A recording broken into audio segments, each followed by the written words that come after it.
அடடா, இப்படி ஒரு நண்பன் நமக்கு இல்லையே. அன்பென்ற ஒற்றை சொல்லை போலொன்று வேறு இல்லை. நீ காட்டும் பாசத்துக்கு தெய்வங்கள் ஈடு இல்லை.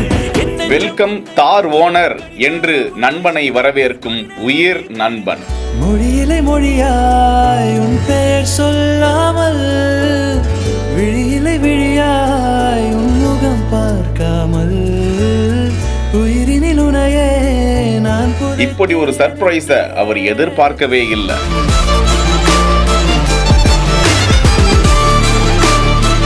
காரு பக்கத்துல அழைச்சிட்டு போய் சாவியை கொடுத்த பிறகுதான் அந்த சர்ப்ரைஸையே சொல்லி இருக்காரு. Places and plates with me என்கிற இன்ஸ்டா பக்கத்தில் இந்த காட்சியை பகிர்ந்திருக்கிறார்கள். வெளிநாட்டில் இருந்து அந்த சர்ப்ரைஸை எதிர்பார்க்காத அந்த நபர் வந்து கொண்டிருக்கிறார். வெல்கம் தார் ஓனர் என்ற வகையில் அந்த நண்பர் அவரை வரவேற்க ஏதோ கலாய்க்கத்தான் ஏற்பாடு நடந்திருக்குதோ என்ற வகையில் அவர் சர்வ சாதாரணமாக வருகிறார். அவர் எந்த ஒரு அதிர்ச்சி நிலைக்கும் செல்ல விரும்பவில்லை என்று தோன்றுகிறது. அதனால் எதிர்பார்ப்புகள் இல்லாத வகையில் அவர் நடந்து வந்து நண்பனோடு காரில் பயணமாகிறார்கள். குறிப்பிட்ட இடத்தில் அந்த தார் கார் கருப்பு நிறத்தில் அவரை வரவேற்கிறது. ஏறுங்க, இது உங்க காரு என கூறவும் அப்போதும் நம்பிக்கையற்றவராகவே அதில் பயணம் செய்கிறார். அந்த சர்ப்ரைஸில் மகிழ்ச்சிகரமாக நண்பனுக்கு நன்றி கூறுகிறார். எத்தனை பேருக்கு இப்படி ஒரு நண்பன் கிடைத்திருக்காங்க? பதிவுகள்ல கதைப்போம். செய்திகளை உடனுக்குடன் தெரிந்து கொள்ள பிஹைண்ட் வுட்ஸ் நியூஸ் வாட்ஸ்அப் சேனலுடன் இணைந்திருங்கள். செய்திகளை வழங்கியோர் டிடி ஹாலிடேஸ், மெட்வே ஹாஸ்பிட்டல், சாலையா காட்டன் தோத்தி ஷர்ட்.